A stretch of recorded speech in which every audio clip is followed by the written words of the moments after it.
dego Soomaaliyeed inaad si gooniya isugu waraysataan bahda mudulood haddaad tihiin waxay ka mid tahay dawladnimada gogol dhigeeda maxaa u daran maxaa dhibahoo jira maxaan saxnaa maxaan qabanaa iswaraysigaasu intaas inuu yahaan aad iyo aad u qabaa runtii waxaad ka warhaysaan de beeshan waa beesha dhulka ugu israajisan Soomaaliya degan madaxdii dalkan soo martay dalkaana markaad fiiriso oo boorka saas loogu dhajiyo fiirisana meel walba ayaga ka xiga dhan walba kamida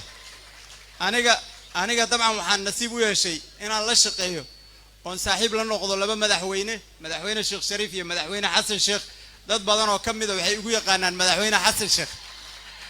laakiin labada madaxweyne waxaan horbartay madaxweyne Sheekh Shariif oo aan arday wada ahaan jirnay meesha la yiraahdo Suudaan aabahayna waxay wada shaqeyn jireen madaxweyne Ali Mahdi Maxamed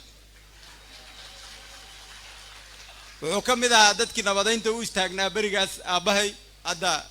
waa nool yahay karaamo korkiisa Allah yeelo marka nin meeshan gogashanna marti kuma iyo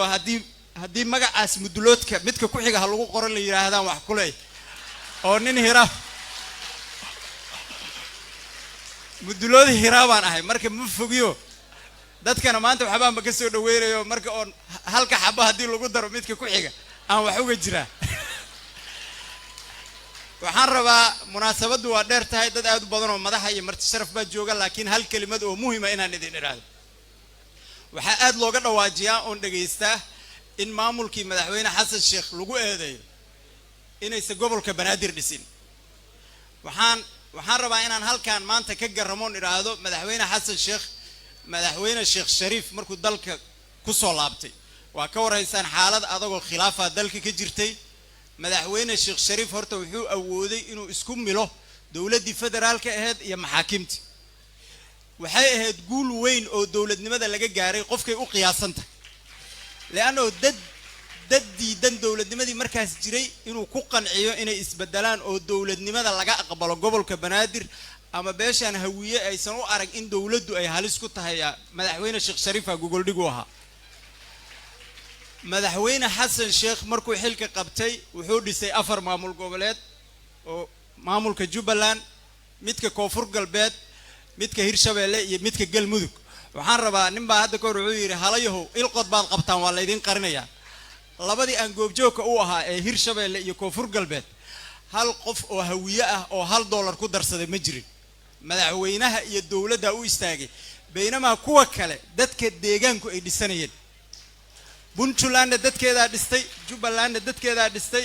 laakiin dawladda federaalka ay madaxweyne Xasan Sheekh waxay ku qasabtay beesha hawiye inay horta laba maamul goboleed u dhisto markii manifestada u dambeeyay aan akhrineynana waxaan niri waxaa noo dhiman gobolka Banaadir hada hawiye iyo sugasho la'aantiisa waxay ku suura gashay in la meeshina la ka fuuciyo horta aan rabaa inaan idin sheego waxa ugu muhiimsan shirkan laga sugayaa waxay tahay inuu dhigo gogasha gobolka Banaadir waa in la dhisaa maamulka gobolka Banaadir waa inuu noqdaa state federal territory leh dawladda federaalka ahna mar walba dadka reer Banaadir iyo dadkan waa ogol yihiin waxaan rabaa inaan idin sheego waliba farsamo yaqaan aan ahay farsamadeyda hadii laga faa'iideysanayo guddiga farsamada inaan madax ka noqdaan diyaar u ahay sida wax loo qaybiyana waa aqaan aad iyo aad baa u mahadsantihiin